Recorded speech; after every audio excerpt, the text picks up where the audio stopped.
Hey y'all, welcome back to my channel. My name is Belle, and this is the Belle Perspective. And today we're going to be reviewing Love and Marriage Detroit. This is a new series from OWN. It is another spinoff of Love and Marriage Huntsville. Let's get into some of the housekeeping items first, and then we'll talk about the show. Let's do that first. This is a growing channel, and I need your help. Go ahead and hit the subscribe button, hit the like button, get down in the comments, and let me know what your perspective is. I always like to engage with people, so it's a pleasure for me to see you all in my comment section or in the comment section. So don't forget to subscribe. Don't forget to like, but especially get in the comments and let me know what your perspective is. Also want to shout out Miss Kira Speaks. Please check out her YouTube channel. She is growing and she has a lot of really good, encouraging content. And I think it would be beneficial for you to check her out. Let's get into this review. Okay, first thoughts. First thoughts. Actually, yeah, let me give you my first thoughts. First thoughts are I feel like this is manufactured. I feel like it's manufactured. I feel like they tried to take elements of what Love and Marriage Huntsville had going and they're trying to recreate it. So Carlos King is introing the kind of doing a little bit of a narration as he introduces the couples. And I understand he's from Detroit. And so this is like, special city for him. But it's manufactured. So some of the elements that Love and Marriage Huntsville has that were shock factors was one, Martell and Melody, Martell and his wandering peen. Okay, Martell and his wandering peen. And then the the way that Marceau and Marceau and Martell were completely chauvinistic. And I mean, Marceau probably leads the pack. Actually, Marceau and Martell are in the same. They in that same. Actually, they all in the same. They all in the same. I think Marceau really hit us with it in the first couple seasons. Um, so the men being completely chauvinistic, I think that was a shock factor. So shocking, and so it really made people want to watch, so you can have an opinion about it. I think that those are the same elements they're trying to put into this. So we've got the Smiths, and I'm gonna put a picture. We've got the Smiths, Brandon and Kristina. This episode is called "What Up Though." Season 1, episode 1. What up though? So we got the Smiths, Brandon and Kristina. I can tell that they are the ones that are being centered around. They're kind of like the central people. They're the male Martell. And there's been infidelity in the past. She says it was emotional, but we not buy, I don't buy it. I don't buy it. I don't buy it. When a man says he had an emotional affair, I don't buy it. I don't buy it. You feel a woman would more than likely have an emotional affair? Men don't have emotional affairs to me. I don't think so. Mm-mm. I think they say emotional affair to spare you, but I don't think men have. And y'all get down in the comments and let me know what y'all think. My personal perspective over here at the Belle perspective, I don't think men have emotional affairs. I think they doing the do. I think women have emotional affairs. Y'all get down in the comments and let me know what you think. So we got the Smiths. He is a music person. He has his own company. It's been in business for, I guess, 17 years. It's called Stardom or Star Search or Star Somebody or Star Baby or Intergalactic or whatever the hell it's called, right? I don't know. But he, I guess, does talent development, singing lessons, all those things for different artists who want to make it. So he takes on clients. And in the past, he's taken on clients and crossed the line. He says that part of his job is to go to the club and meet people and connect with different people. And that may very well be the case. but not if you've had issues in the past and you're still working on building trust. So then we have the Harrises. Sorry, the Harrises. The Harrises. Um, Russell and Kolby. I like that name, Kolby. I think that's cute. I don't know. Oh, Kolby is an influencer. She's a content creator. Russell has a nonprofit that he's working. I don't know what the name of it is. I forgot, but they say it in the show. He has a nonprofit. I'm sure that there are other things that they're doing because some of these things, I'm like, how are y'all really making money? I meant to say that Brandon and Kristina. I meant to say Kristina is also a social media influencer as well. I don't know if they. I will say I don't think these couples knew each other.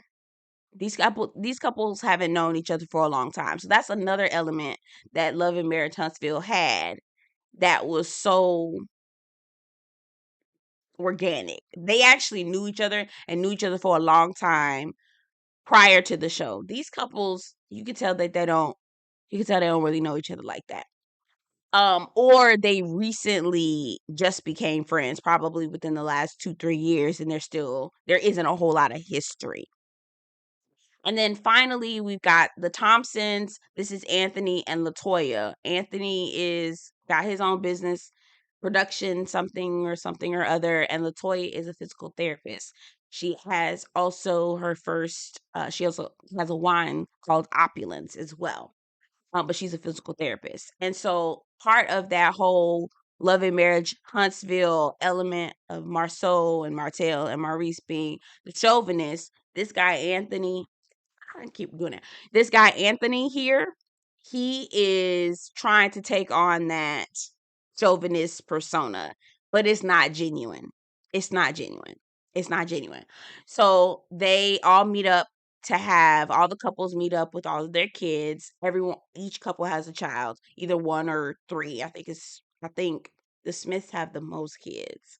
Um, so they go to a picnic, they're having, sit down with the families and the kids are over in the park playing and they're talking about permission. Does your man does your wife give you permission to go different places? Because Brandon, part of the Smiths, he thinks that, my wife doesn't tell me I can't go anywhere, but when I want to go somewhere for my career, I feel like my wife is holding me back and she won't allow me to go to the club like I need to for work. And she doesn't say I can't go, but she gives 21 questions and it makes me not want to go. And then Anthony, who is supposed to be the new Marceau, oh, you asking permission? Oh, you ask permission. I don't ask permission. Now he's saying all this in front of his wife. Now, LaToya, you real quiet over there, girl. That's how he really act in real life. I personally think that this is just a persona and that he's putting on for the show because I don't see LaToya just sitting back and letting him do this in real life. I mean, she might, but I don't. I think this is all for TV. Doesn't come off genuine. So they're having that conversation going back and forth. Permission, who gets permission? And then Anthony brings up that he knew Brandon from the music industry for quite a long time and that he's really gifted and that he feels like his wife is also Anthony feels that Brandon's wife is holding Brandon back because of all of the things. Now, again, Anthony is not aware on the show. He portrays that he's not aware of the history that Brandon has had in the past with developing artists. So anyway, I just don't like how Anthony was all up in them people business and in their marriage. What worked for them is works for them. We not we not in the 50s, brother. This is not a he just get up and go and do whatever the hell he want to do and leave her with the kids and don't ask permission. That's not how this works anymore, right? That's not how this works. And I know that's not how it worked in your house neither. So I don't know why you doing the most, Anthony. So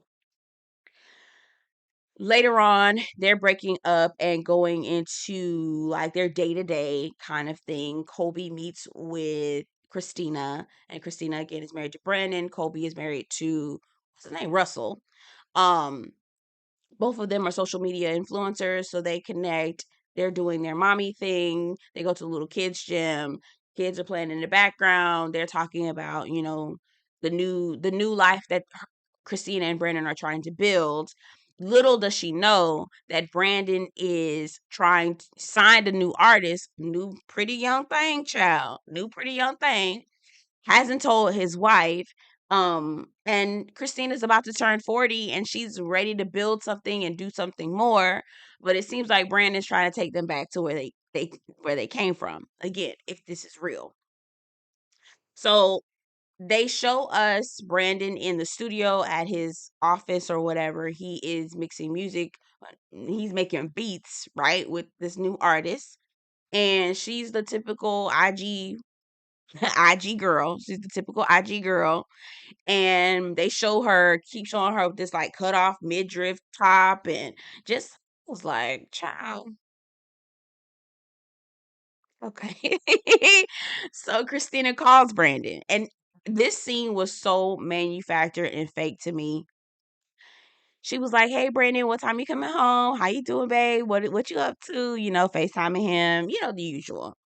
And he got an attitude. Well, I'm in the mood. I'm in my zone. Why are you calling me? Why can I end my session now? I'm with this artist. Just being short with her. I don't feel like this how he really act. I don't feel like this how he really act. And I don't feel like this how he really act. And also, if that's the case, if that's how he's really acting really strange towards you, the way that Christina responded, well, okay, babe, I guess I won't call you at the studio. I don't know. Y'all get down in the comments and let me know. That scene felt very forced and very staged. It just, I didn't believe it. So we get to the Thompsons. The Anthony is coaching his son on, track and field. I'm not sure. LaToya comes and they're talking about how he was trying to commute between Atlanta and Detroit to work for Marvel Studios, and that had LaToya not put her foot down and said, "You need to come back home or this marriage is going to end." He's saying that he doesn't want to do that anymore. He wants, if an opportunity shows itself or presents itself, he wants to be able to fully execute it, um, without any hesitation, or with his wife's full support is really what he's trying to say. And I understand that. I really do. But I think what LaToya was saying is that you need to talk to me about this first. Like, you can't just spring it on me and go and do it. And he goes, well, back in the day, a man, sir, that's how in that moment right there, I knew that you not really this whole chauvinist that you're trying to portray. You're not that. He has a organization or something called the Man Movement, where he feels like men need to get together and empower each other and all this other foolishness. And again, I don't buy it. I don't buy it. I don't buy it at all. I don't buy it. So we get to the final scene, and Brandon takes Christina and the other couples to celebrate their 11th anniversary. Here we are again, flashback into Love and Marriage Huntsville. This was Mel and Martell's 10th year, right? Anniversary. All the couples came to celebrate. It was that all over again, really. And there he takes her to a lavender farm. That's where she wants to go. She loves that. She I guess told him a long time ago that she wanted to go to a lavender farm, and I guess he remembered. All hell breaks loose. It was really nice at first. It was really nice and romantic at first. The artist that he knows is a singer-songwriter, beautiful guitar. It was really pretty. They start talking, and apparently Russell told Kolby that Brandon has signed a new artist. Now, I think the reason why Russell told Kolby, his wife, that is because it was kind of messy in the way that Brandon described it to Russell. He was like, I signed a new artist. I haven't told my wife. I'm trying to find the right time. And it's kind of like, so you lying to your wife and you sneaking around. Hmm, that's some tea. Russell takes that back. He tells Kolby. Kolby brings it up and she says, So the conversation, I think, starts off talking about careers and being held back, and again, same thing, kind of careers and being held back, and being able to go to places like clubs and things like that, so that you can make connections and meet people and find new and upcoming artists. And so Anthony is saying that he thinks that Brandon should be able to be free to go and do what he needs to do, and you should trust him, and blah blah blah blah blah. Kristina says yes, but given the history of our relationship, and everybody gets quiet, and Anthony sips his champagne and says, "Oh, history? Oh, okay, never mind then." Right? And so then Kolby pipes up and says, "Oh, so do you have a new artist now?" And Brandon is looking at her like, "Girl, what the hell? Who? I didn't tell you." And Russell's like, Kolby, mind your business. Mind your business. Well, I mean, you didn't tell her. If you lie don't, the truth's gonna have to come out, right? So Russell's like, "Kolby, please mind your business." And Kolby was like, "No, I mean, you didn't tell me that it was a secret that he signed a new artist." And Kristina, his Brandon's wife, is saying, "You signed a new artist? When did you do this? I thought we were building something new. I thought you were going to make more time for your family. So now you're devoting more of your time to a new artist. So now you're going to be gone again. I thought we were going in a different direction." That's how the thing ends. I feel like I gave it way more. I talked about it way more than I really needed to talk about it. We'll see. We'll see. We'll see. But it is definitely giving manufactured. I feel like they're trying to pull elements from Love and Marriage Huntsville and put it into Detroit, and it's not. It's not coming off genuine. I'll just be honest. It's just not. Anyway, y'all get down in the comments. Did y'all watch the episode? Let me know what you think. Don't forget to like, comment, and share your perspective with me. And I will see you guys in the next one. Take care.